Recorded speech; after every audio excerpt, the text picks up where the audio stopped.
everybody, and welcome back to another episode of Cooking with Lily and Generoso. I'm Lily. I am Generoso. And pardon the kind of strange voice, I'm recovering from a cold, but that still doesn't mean that we can't eat pork, which is what we're going to make today. So essentially I'm going to be making Thit rang muoi.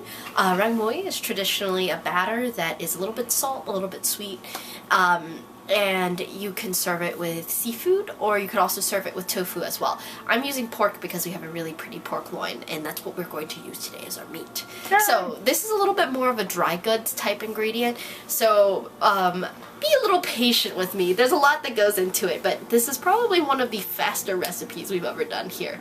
So let's see what we got. Alright, so we have some lime juice. We have some Thit. This is a beer. It's going to be used in our batter. I have a shallot, and we have one jalapeno. We have romaine lettuce that I've already gone ahead and chopped and dried. This is going to be basically used as the bottom garnish to our Thit rang muoi. We have a nice piece of pork loin here. I'm actually going to leave the fat on because that's going to make each bite a little bit more delicious. What's about 2 pounds then? Approximately 2 pounds, yes. And I have one nice jumbo egg. Now, for all the dry goods, so we have some cayenne, we have some garlic powder, we have some black pepper, we have some 5-spice, we have sea salt, we have soy sauce, we have sesame oil, we have fish sauce, we have some just olive oil, and then we have all-purpose flour, cane sugar, cornstarch, and baking powder. So we're going to do a tiny bit of prep. I'm going to cut the pork into bite-sized pieces, and then I will see you in a little bit when we start to assemble the batter for the pork. So I've done a little bit of prep, so I've chopped up all the jalapenos. I actually de-seeded them. I also sliced up the shallots. This is going to be used for the sauce that we're going to put onto the pork pieces after they're fried. I've cut up the pork pieces into bite-sized pieces, and now we are ready to make the batter. So I have cracked the egg and mixed it up. We'll leave that to the side at the moment. We are going to use 3/4 of a cup of cornstarch. I know this is a giant bag of cornstarch. It sure is. So, I'm going to measure this pretty decently. So, 1.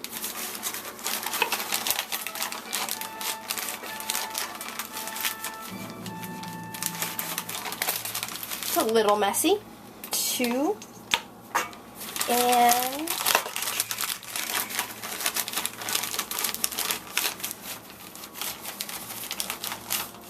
3. So it's 3/4 cups of cornstarch. Gonna just brush off the rest of that powder. Now we want a 1/4 cup of all-purpose flour. This is going to be a wet batter.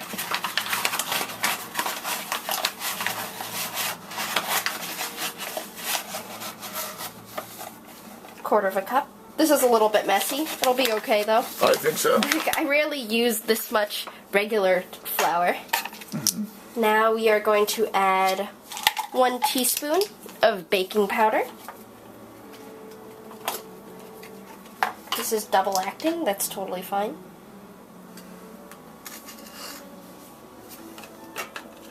One teaspoon of that.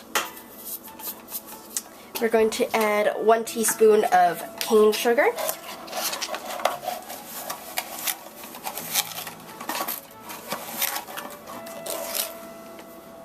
And we'll add another 1/2 teaspoon just for good measure. I like my Thit rang muoi to be a little bit salty and a little bit sweet. And now we are going to add 1 full tablespoon of sea salt. We'll just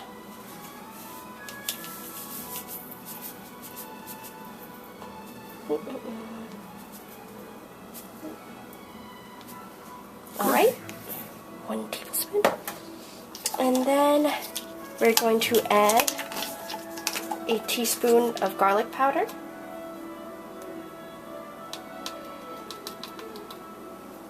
Boink. A teaspoon of cayenne. Wow. This will make it nice and spicy. It doesn't have to be a full teaspoon if you don't want it to be And a lot super of already spicy. going in there, yeah. And then a teaspoon of ground black pepper.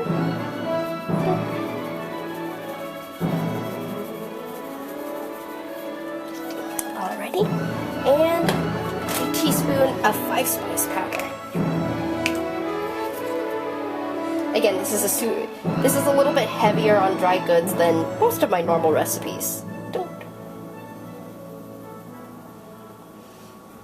And 5-spice is a nice seasoning because it's a mix of kind of anise and a little bit of cinnamon and nutmeg as well. And then a couple extra shakes for good measure because 5-spice tends to be very fine. Alrighty. And now we are going to go ahead and add our egg.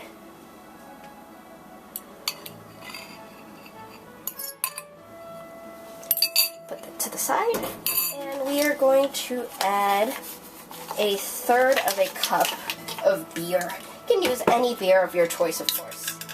We, as we live in a Korean neighborhood, decide to go With Thit.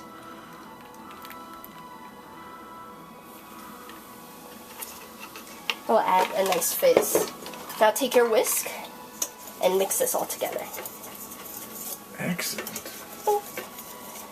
If it's a little bit too powdery, you can add a drop more beer, which will, in this case, we probably will need to do so.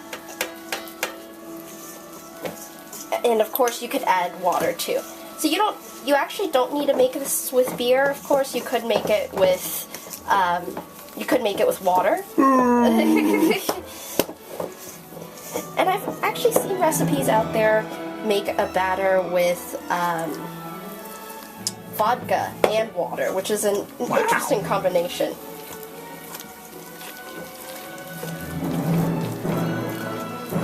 You want the batter to be a little bit loose because after all, this is going to be coating your pieces of pork.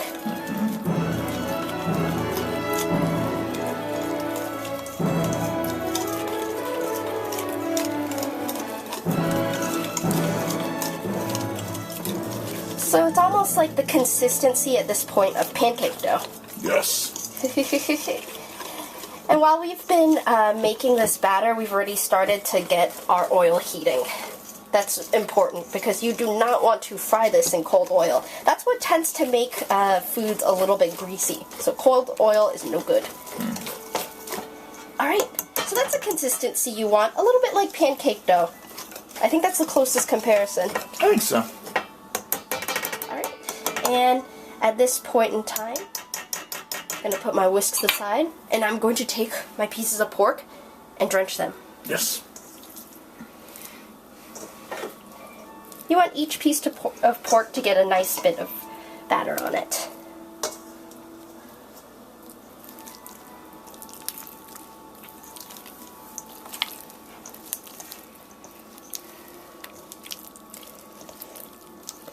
Yummy, yummy batter. That looks delicious.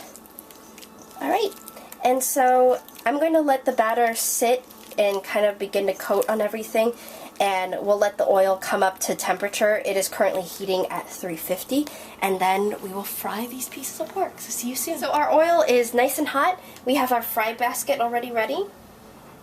Just going to take the pieces of pork and place them in our fry basket, and then we'll lower the basket.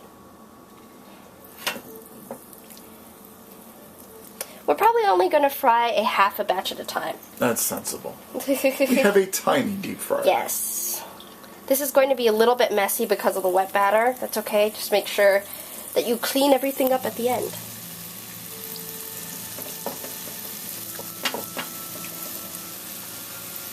Alright. I think that's enough. I'll put one more chunk in for good measure. Jean's going to ever so kindly go ahead and do the lowering. And it's going to fry up. So we will see you very soon when it's ready to be taken out. What you're going to do is, once I clean my hands, I'm going to take chopsticks in and kind of break the pieces of pork apart so that they don't stick together. So we'll see you very, very shortly. So all of our pork has finished frying. Oh, this is so pretty. And it is cooling on a paper towel. This is a good opportunity to just put a tiny bit of salt. Not too much, because we are going to finish this off with a little bit of a sauce. Cool. Again, just a tiny bit. Alright, so now to make the sauce. So in our ingredient shout out, I forgot oyster sauce, which is very important. So basically the finishing sauce is going to be very similar to the sauce that we use for look lak. So it's going to be about 3 spoonfuls of oyster sauce. So 1, 2, and then 3. And then 2 spoonfuls of soy. 1. And then 2. And then a spoonful of fish sauce.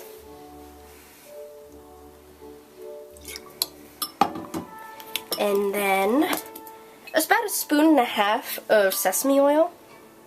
So 1, and 2. And then 1.5 spoons of sugar. So 1, and then 2. So we're going to go ahead and just mix that all together.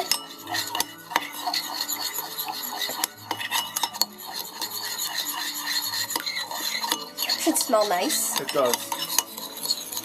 Very sweet and kind of balsamic vinegary. And at this point, I'm going to go ahead and take a chance and add about a spoonful of water, just to help dissolve the sugar and decrease the intensity of it. Alright, and now we are going to fry up the shallot and the jalapeno. I have some oil in my pan. I'm going to turn up the heat on that.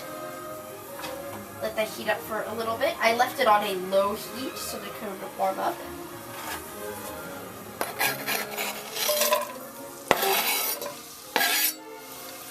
And so what we're going to want to do is brown up the scallion and then let the jalapeno soften a little bit.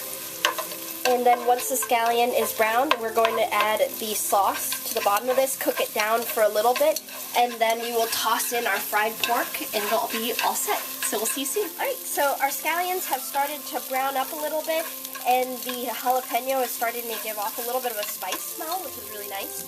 So what we're going to go ahead and do is add our sauce into the pan. Make sure you get all of it from your bowl.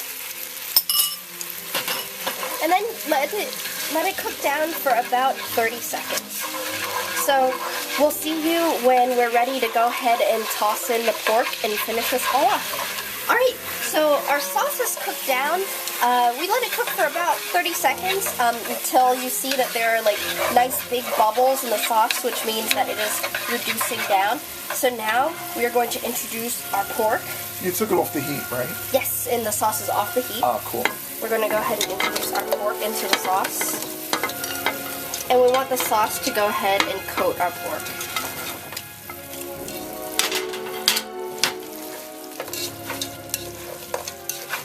This is a very decadent dish. It is. I like the caramelization. It's beautiful.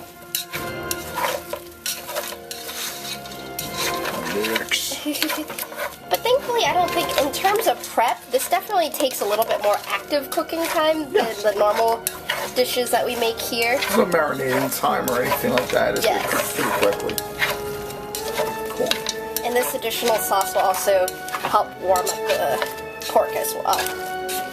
Alright, so we're going to go ahead and start getting ready to plate this, and I will see you very soon. And so we've served our Thit muoi on top of a bed of lettuce. The lettuce, I added literally 2 drops of lime juice right before I put it onto the bottom of our meat. And that is it. Enjoy. Of course you can serve this with rice, of course. We're just serving it with lettuce just because I feel like lettuce instead of rice today. So enjoy your Thit muoi.